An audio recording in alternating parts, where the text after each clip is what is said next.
Good morning, everyone. Good morning, a good week. And these are the last days of Hanukkah. Tonight is going to be the eighth light of Hanukkah, indicating that we have to continue lighting. Hanukkah is just giving us a push start for the rest of the year that we light 8 candles. 7 is according to nature, the 7 days of nature. 8 is above nature, and it's giving us a hint that we have to continue going above our nature constantly.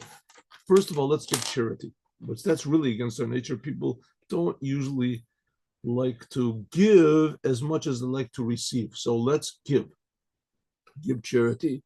Charity saves from death, and it saves from everything worse and less severe, which that's about everything. And I mean, really, sin is worse than death. The fact is, it says we learned that a few weeks ago. And here, so let's say saves from death, and and also it brings the Moshiach, which Moshiach is going to be a person who will save us from making mistakes, which is basically that's what sins are, mistakes. So here we go. Let's do it. Ready? There it is. Good. Now let's say a small prayer of thanks to the Creator of the universe. Psalm 118. It appears other places also. Hodu lad Hashem ki tov ki l'olam chazdo. Thank you to God because He is good, and forever is His kindness, or to the world is His kindness. Okay, now, as usual, we're preparing for Mashiach. And this week's Torah portion really gets into it. It is the meeting, Vayigash means coming close, of Yehuda and Yosef. Yehuda and Yosef. Yehuda and Yosef are two sons of Jacob. Yisrael, Bnei Yisrael. They are the forerunners of Bnei Yisrael, the Jewish people. These two sons especially are hinting at and pointing to and are in directions on how to bring Mashiach. So there is, it says there's the Mashiach that we're waiting for, that we pray for every time, all the time. It's David Abdacham and Mashiach ben David, and we're praying for Mashiach ben David. Mashiach is going to come from the tribe of Yehuda.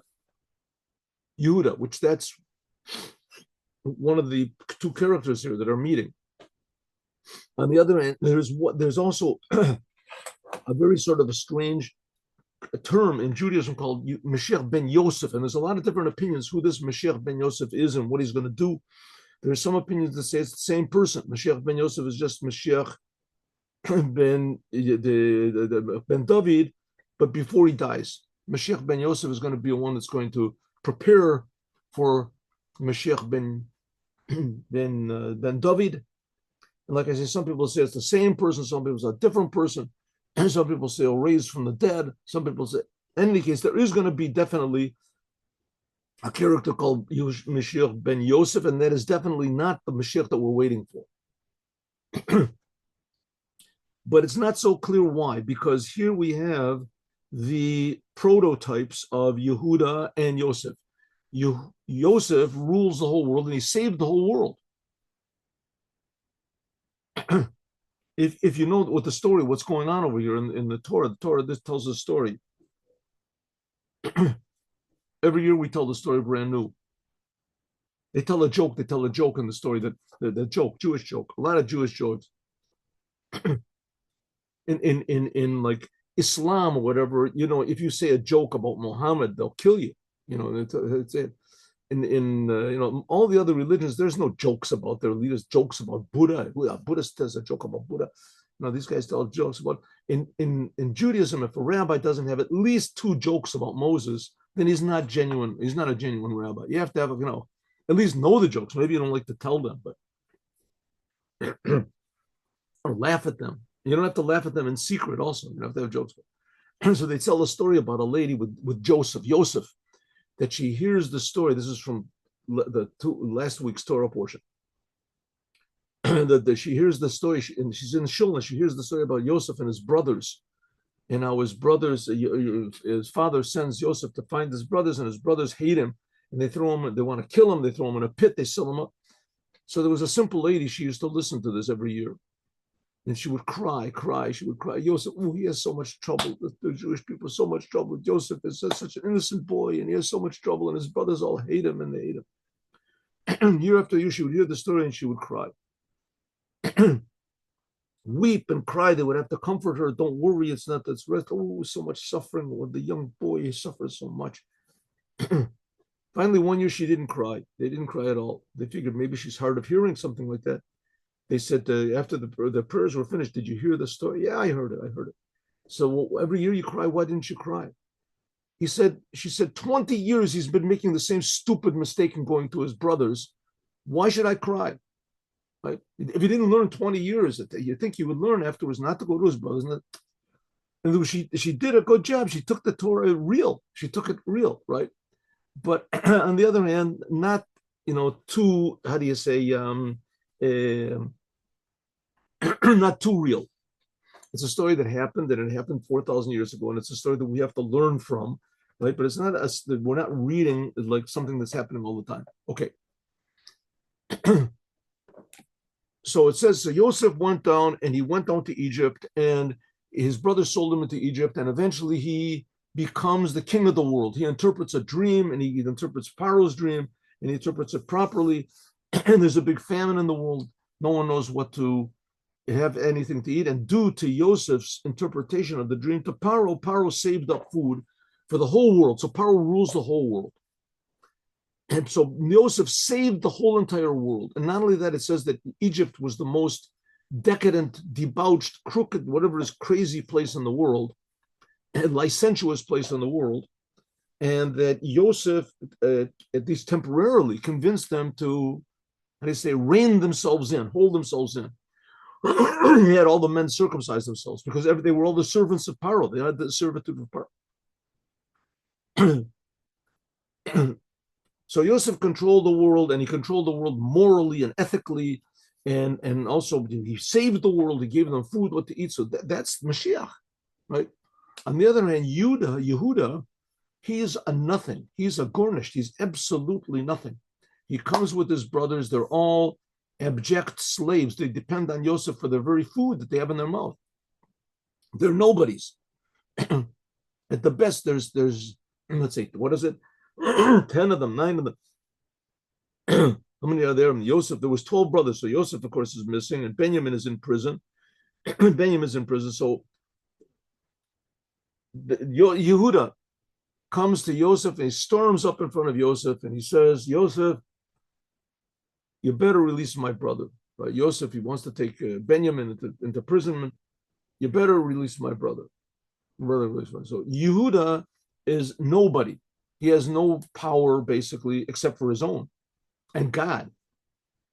But Yosef is ruling the whole world, and Yehuda is nobody. So Yehuda is nothing, and Yosef is everything. And we're saying that the Mashiach is going to come from Yehuda. Huh? He's not going to come from Yosef. So we're going to see why. And also we're going to see why you even have to have this Mashiach ben Yosef. What do you have to have such a thing like that for? Whatever it is, but why do you have to? We'll explain what it is in spiritually. Here we go. Hine Katib, it is written, Korot Batenu, the walls of our house, Arazim, are made of wood. What is it? The cedar wood. Cedar wood. Okay, short. I'm sorry to do this, but a short history lesson of Judaism. The Jews went into Egypt 2,448 years after the creation of the world. And they got out of Egypt. They were in Egypt for like 210 years. And they got out of Egypt. And 50 days after they got out of Egypt, they received the Torah. And about, 10 months later, almost 1 year after they got out of Egypt, they built the first temple, but it wasn't a temple. It was a portable temple. It was a tabernacle. They called it Mishkan. And they could take it apart and put it back together, which they had to do 42 times. They journeyed 42 journeys in the desert, and each time they would take it apart. Anyway, they wandered around the desert for 40 years. And then they went into the land of Israel. They went into the land of Israel. 440 years after they entered Israel, they built the first temple. The first temple was built by King Solomon. King David's son. King David wanted to build it, but God said you can't build it because you spilled blood. You couldn't do it. The blood that he spilled was a commandment. He had to do it, but nevertheless, that's what God decided. Okay, so let me just see this one second. I just want to look at something over here. Here we go.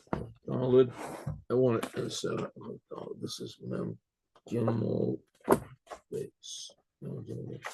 So 440 years later, the temple was. So this is King David, and he is saying, what happened in those 440 years? Where was the tabernacle?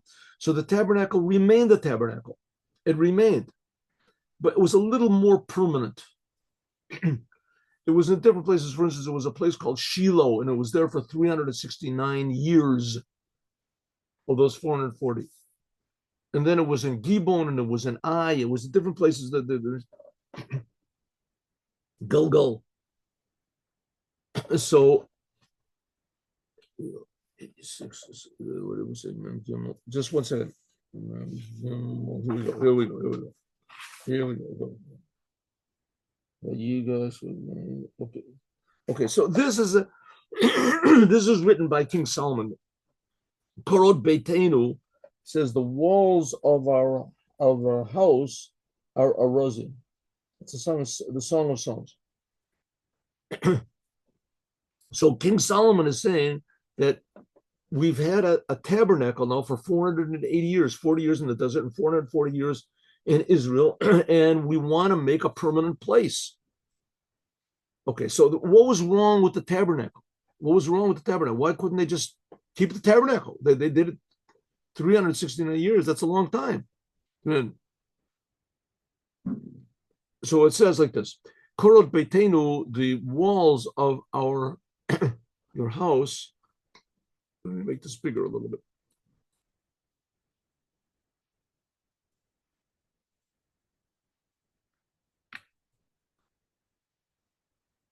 Says the walls of our house are wood. We have to understand the difference between the holy temple and the tabernacle.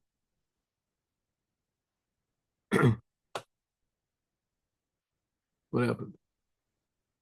Yeah, the Yishlav is the difference between the Mishkan, the tabernacle, and the holy temple. It's called Beit Olamim. Shamishkan, that the first and the second temple were really supposed to stand there forever. They were really supposed to be there forever.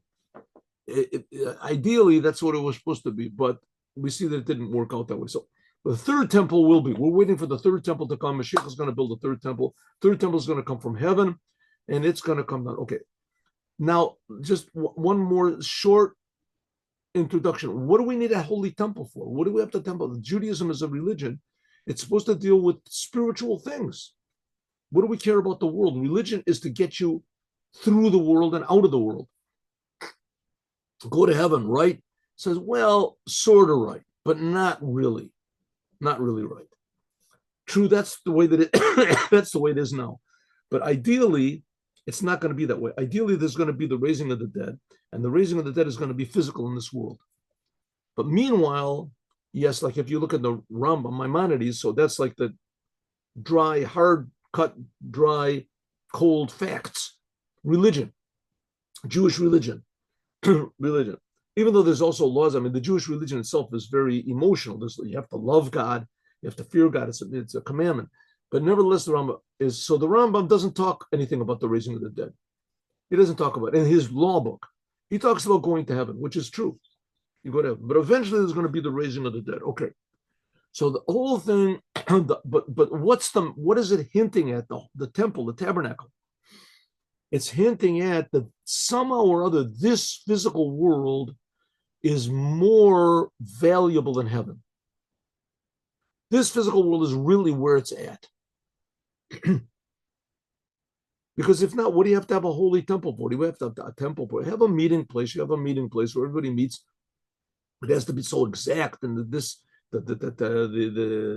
altar has to be exactly in the right place. If it's not exactly there, then all the sacrifices you all did, it's all for nothing. It's all worth nothing. Why does everything have to be so exact? It's coming to tell you that this physical world is supposed to be the main place. I know I've said it 1,000 times. I'll say it 1,000 more times. If Adam did not eat from the tree, there wouldn't be heaven. There wouldn't be such a thing as heaven. This physical world, people would live forever. People would live forever in this physical world. The physical world would be eternal. That's because it is eternal. We just don't see it. We don't see what happens when we do a commandment. Okay, so the idea of the temple is showing us how the world is supposed to be. It's supposed to be pure, godly, serving the creator of the universe, happy place all the time. Okay, so here we go. So what's the difference between the tabernacle, which that's pretty much the way the world is now, and the holy temple is the way that it's going to be when Mashiach comes. There's going to be the raising of the dead. Let's see. So it says that the Mishkan, the tabernacle, was made from cedar wood, like it says, Atzei Shitim Ondim. And the cover over it wasn't, what type of a roof, what type of a ceiling did it have? Miriot, that had skins, animal skins. Izim, Orot, Orot Ilim, Orot Chashim. It had skins of with goat skins and alien ram skins and Chashim. There's some sort of an animal, doesn't exist anymore, Chashim. And that was the tabernacle. That's what they had for the 40 years that were in the desert, and for 440 years after they entered into Israel. But the Beit HaMikdash, the Holy Temple, the first one was built by King Solomon, was from stones. It wasn't so beautiful. It wasn't as, as unique, colorful. It was stones. The whole thing was made from stones and cement, the offer and dirt davka. Okay, let's go back. The tabernacle was made from the floor of the tabernacle was dirt. The walls were vegetation, trees. The top was animals, so it went from below to above. Mineral, plant, animal. And the Holy Temple, the whole thing was from top to bottom, bottom to top, was all mineral. It was forbidden to put any pieces of wood there, or like beams of wood or whatever, like the Maimonides says. There were certain beams that they put in there, but tikrat olam in the wall, but in the ceiling, but that was only mainly for just ornamentation. But we have to understand this. Why was it that the Mishkan, that the tabernacle was made from wood? That was the main part. The walls were made of wood. And the dirt, the mineral part of it, the dirt was only on the ground. Karka Mishkan Lamata. And the Mikdash and in the Holy Temple, Nafachu, exactly the opposite. The main thing in the tabernacle was dead. And the temple was dead. It was made of dirt. The tabernacle was interesting. It had the walls were made of living things. It was made from, they had been living, was made from wood, and the ceiling was made from animal skins. So that's alive. And the floor was made from dirt. You stepped on the floor, which is not the case of the Holy Temple. The Holy Temple, the whole thing was made of dirt. The whole thing was made of in the Mikdash, in the Holy Temple, the main thing was the stones and the dirt and the cement. Vafilu Agag, even the ceiling was from cement. Veloya Eitzim, there was no wood whatsoever. There were just a few, when it says when Titus, I think, when he made it, he put in a few boards on the ceiling, Shel Erez, Shahayu Tefelim, but they were secondary to the main thing of the building. So simply speaking, the first temple, the second temple, so the third temple will be stone. The whole thing will be stone, mineral. And the tabernacle was, on the bottom was mineral. And then the walls were vegetable, they were wood, and the top was skins. So let's explain why. Key, hine, behold. Now you have to understand, God made this. This is not people made this. This is not just Moses got together with a bunch of people and they said, okay, let's do we have any architects among us? Let's have some architects. Let's have some ideas, right? Let's set this thing through and come on, let's say. One says, I think we should make it all from seashells. The guy said, nah, that's a good idea. I think we should make it, what do you say we make the whole thing from plastic? What's plastic? Who knows what it is? Somebody, I got a good idea. Listen, we'll make the floor from minerals, the walls from vegetation, and the ceiling from the wall. That's a good idea. Let's do it. That's not how it happened. God decided this, and God decided it before the world was created. The Torah was written before the world was created. This somehow or other is an essential aspect of God. It wasn't that God just flipped out an idea or something like that. This is somehow or other an essential aspect of God. Everything that's in the Torah, so to speak, is necessary. I mean, of course, God can do whatever he wants to, but it's godly. The Inyan is like this. Hine, you do, it's known. There is in every world. Every world. How many worlds are there? In every world, there's only this world. What type of worlds are there? It says, no, you should know that in every every world, there are four aspects: mineral, plant, animal, and human. Okay, in general, there's what's called four worlds. They're called worlds. What it really means is dimensions of reality. We are in the lowest dimension of reality possible.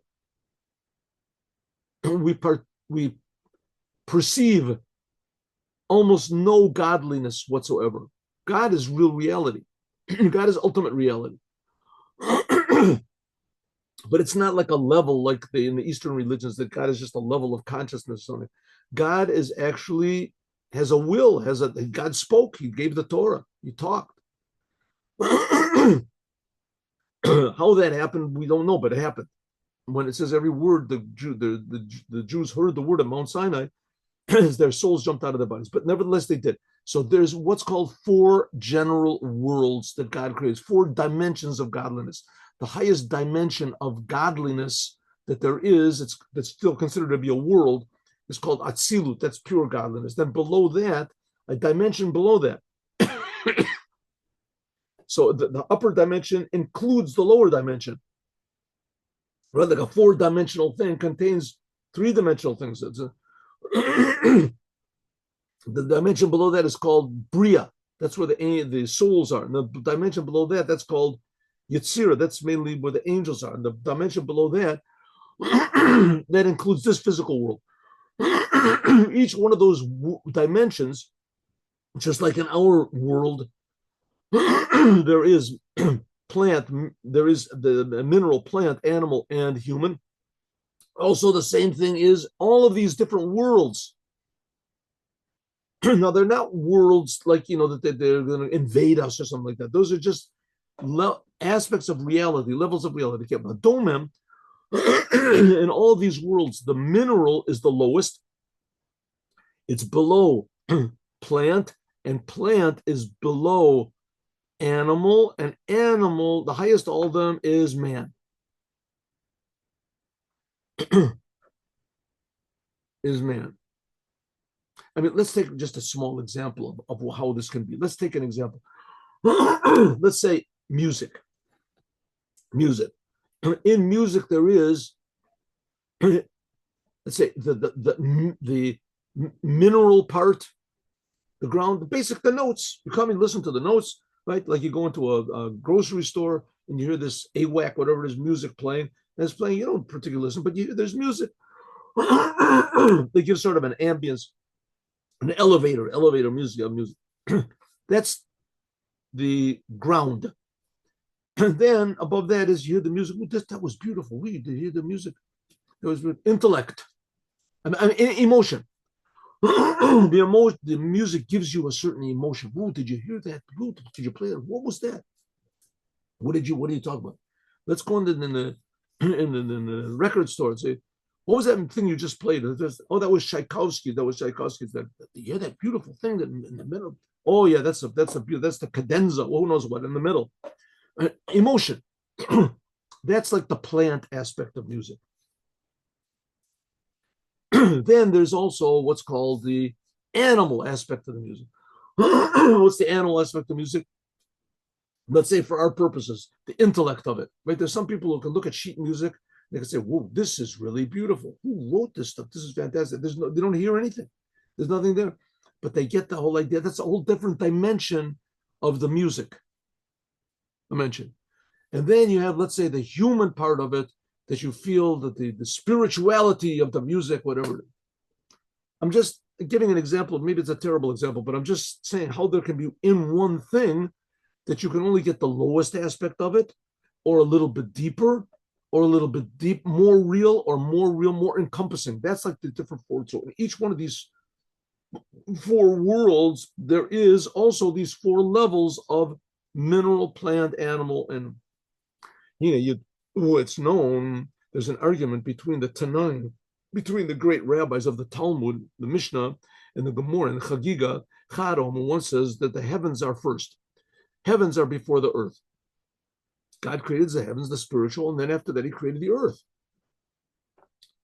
Where did He get that idea from? Like it says in the Torah. The Torah says that there was a creator, and that there is a creator, and that the creator is creating things, and that the order of creation is, first of all, God creates the spiritual, and then He creates the physical.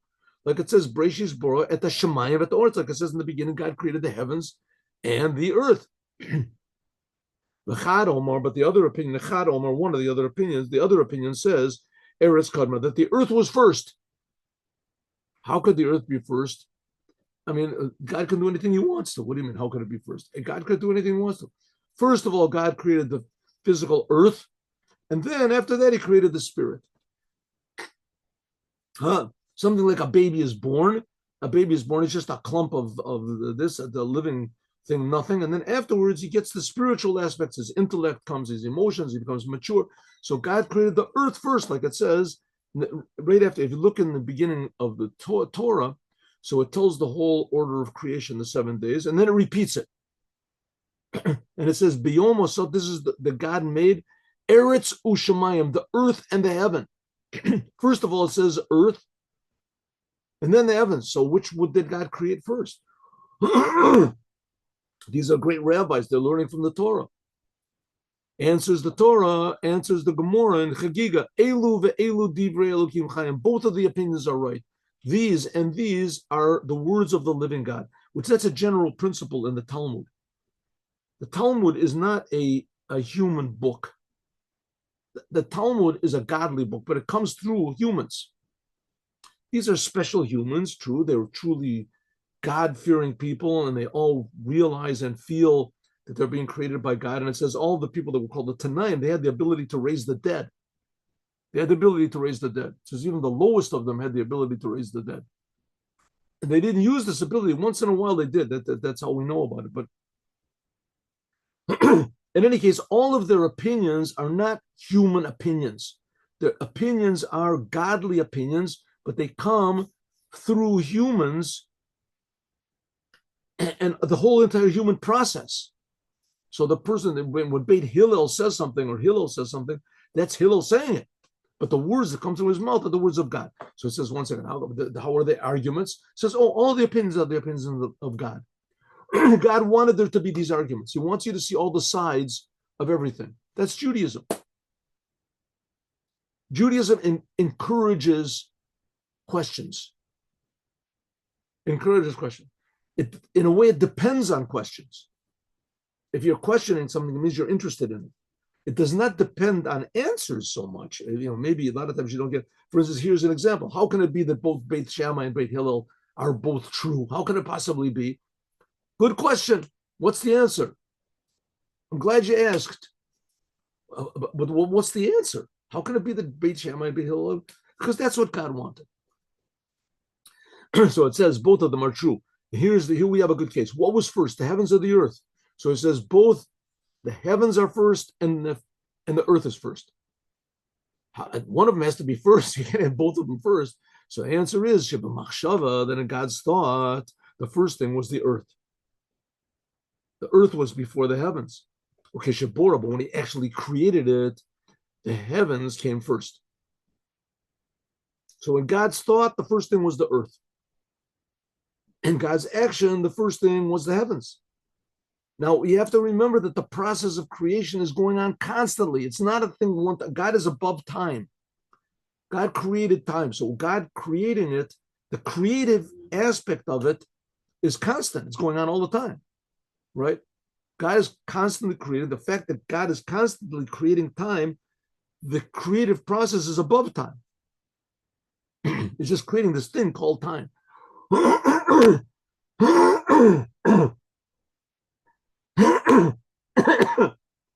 It's almost like when a potter makes a pot, right? So a pot. So that pot is made of clay. So the clay is always there. It's constantly there. The potter, he put in his part was just forming it. So that he formed it. But God, what did God put in? God put in the actual reality. Reality is constant. So God is constantly creating everything from nothing. Nothing exists on its own. Okay. It's not like a pot. A potter makes a pot. He just puts one ingredient in it, shape. But God didn't put one ingredient in it. God put everything into it, all the very existence of it. So God can't stop. It can't be removed. Okay. The Indian is kisof maseh b'machshava techila. So we see that in God's thought, the physical world was first. And that's how it is right now, because God is constantly creating it. That's what it means. The final deed, namely this physical world, was in God's thought first. This is what we say in the prayers of Shabbat. Perish ki ha'oretz, the earth, kafishu sof masa, as it is the end of God's deed, alkein, therefore, shorsho, its source, b'machshava, in God's thought, is first. B'machshava, that's the whole secret of the raising of the dead. It'll be revealed God's thought, why God creates the world. But the heavens, that they are, when God actually started creating, he created the heavens first. They are the last in God's thought. They're the least important. Heaven is the least important to God. The most important thing to God is this physical world. That's the general principle. Shof masa, what is the lowest, Ola techila b'machshava, rose up first in God's thought. Therefore, tzomeach, therefore, plants are higher than earth. And also animals are higher than plants. Why? This is according to the way God created things after in the creation. The domim of mineral, plant, animal, human in the worlds. That earth and dirt, ha'oretz, they are the lowest. And so it is in the four worlds. Earth is the lowest because that's how God actually created it. But in God's thought, the main thing is the physical. So actually, the end deed, the finality, the lowest of all, is the ground. But Someach v'chai and plant and animal are above. This is how it is that the heavens are before the earth. But nevertheless, mitzad shorsha, from the source, in thought, in God's thought, the plan of things is the earth is before kodma lakulam. It was before everything in thought. So what's happening over there? We're saying that what's the point of Judaism? Judaism is they tell everyone there's a God, and that God is creating everybody, and that God is creating everybody all the time. But not just that God is creating everybody all the time, but that this world is very important to God, and the physical world is the most important to God. All the other religions stress going to heaven. And Judaism stresses heaven is very important. Yes, it is true, but it's nothing compared to the earth. So the point of Judaism is to stress that you have to know about the heavens. God created heavens. You have to know everything about God created.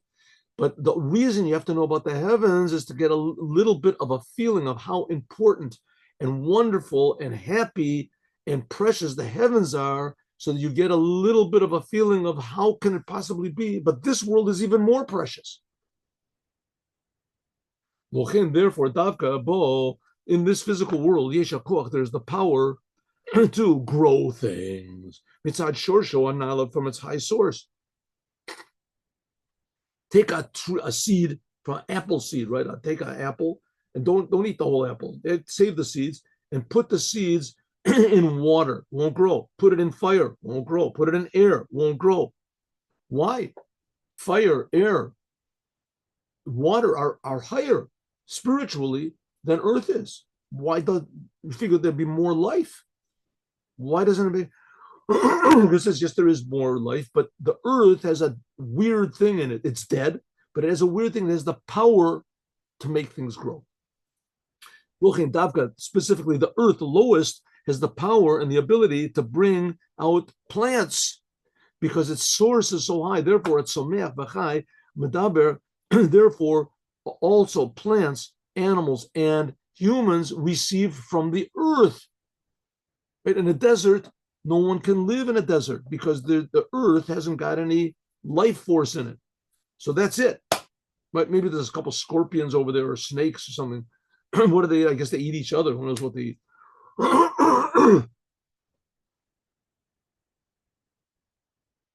Okay, now, so we've understood the importance of the physical world. That gives us a little sort of a glimpse into the difference between the tabernacle and the temple. The Mishkan and the tabernacle was not yet found the ultimate completion of why God created the world. It was only a dirat arai. It was a temporary dwelling for God.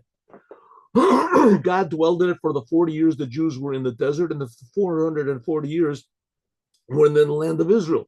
Like it says, I am going in a tent and in a tabernacle, God said. This is the King Solomon said. 1 second, where is this?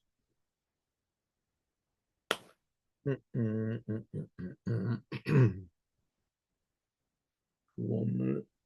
That's the next page, yeah. Here. It's in the book of Shmuel. When King David is making the plans for the holy temple, so he said, God is living in a temporary. I'm living in a castle, said King David, and God is living in a temporary place. He's living in a tent. Like it says,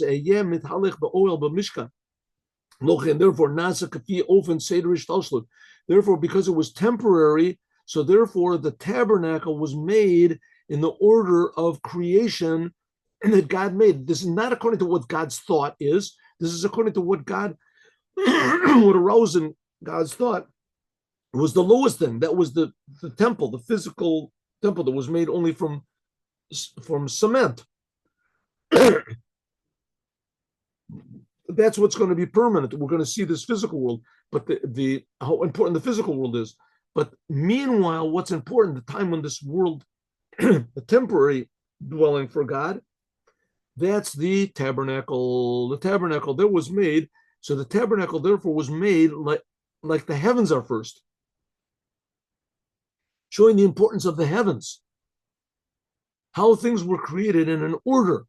The way that the heavens came first, therefore the walls were made from excuse me, the walls were made from vegetation, which that's wood, and only the ground of the tabernacle was made from dirt.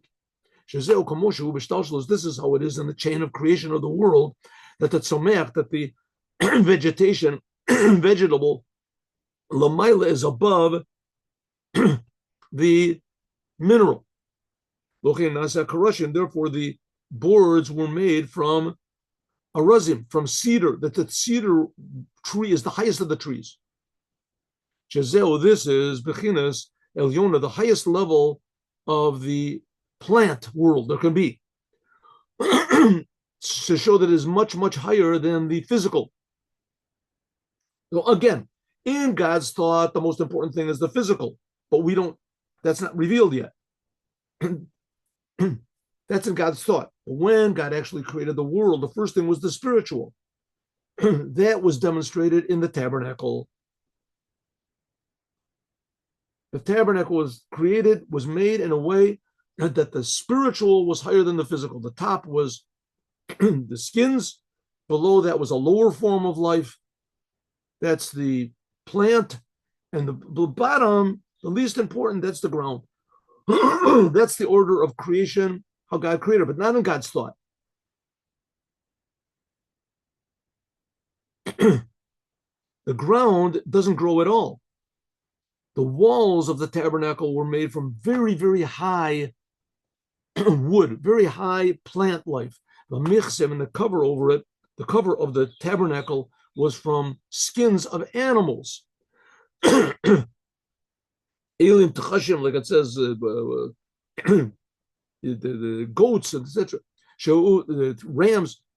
Shehu bechinas achai. This is animal. Shalamayla, which is this is higher than even the plant. Therefore, Yerios, therefore the curtains that they were surrounding and they were spread over the walls of the Mishkan, they were from animal skins. Shulamayla bechinas sameach. That's made the Tkatli Mishkan. Were made the walls. So it comes out that all of this was made according to the order of the chain of creation of the world, how God created it from above to below. That's what we said, that the heavens were first. But in the Holy Temple, there was Tachlit Hashlemot, the ultimate completion. That's how God wants it to be. That's how God rose up in God's thought first. That's why God created all the heavens, was for the earth, for the physical world. The Holy Temple that King Solomon built, this was a Dirat Keva, was permanent. This was a permanent dwelling of God. Like it says, Zut menuchati adayad, this will be my dwelling place forever. In the Psalms. It was something like the raising of the dead. In the time of what's called the 7,000th year, it'll be menucha l'chaya olamim. It's then the earth, Elyona, the upper earth, which is the level of Malchut of Atzilut, will be above everything. Like it says, Eshet chayla teret bala. Then we will see how high and holy this physical world is. Hainu mitzad shorsha, because of its source, which rose up in God's thought first. The earth is before the heavens. Therefore, even though in the Holy Temple, there was something like the Holy Temple, which was something like the future world, the world to come, when the earth is the highest. The physical is higher than the spiritual. That's why we do the commandments. The commandments are all physical things. It's higher than all the spiritual heavenly worlds. Nasa, therefore, in the future, the Holy Temple is hinting at that the earth is higher than the heavens. Therefore, in the temple, Beit HaMikdash, I don't know how it got to be called a temple, to tell you the truth. I mean, the word temple doesn't sound nice. It's called the holy house. That's what it's called, Beit HaMikdash. Anyway, but I guess it doesn't sound nice, holy. Everybody got so used to calling it the temple.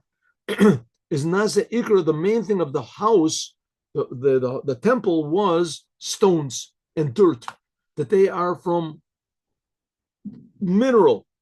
And even the ceiling, even the roof was made of stones and dirt, cement. And it wasn't made, it wasn't made from cedar trees. Why was it made from dirt? Why? Because this is how it's going to be in the future. That the level of the earth is higher than everything. Like it says, the woman of valor is the crown of her husband. Nowadays, Mother Earth will be higher than the heavens. That's why God in our prayers is always masculine, because masculine is the spiritual that's coming down. That's how it is now. But in the future, it's all going to be, the whole thing will be masculine. The earth will be a giver. There won't, so to speak, be a receiver. The earth itself will be holy. So like the moon will be full. So therefore, the holy temple is something. Let me just We have 1 minute left. Let me just see if I can find the picture over here of the tabernacle to show you what is being spoken about over here. 1 second. And that's not what I wanted to do. 1 minute. Share. There we go. Okay. 1 second. There we go. Oh, here we go. The tabernacle. Mishkan. Let's do it in Hebrew. We'll get a more of a chance of getting something. Mishkan.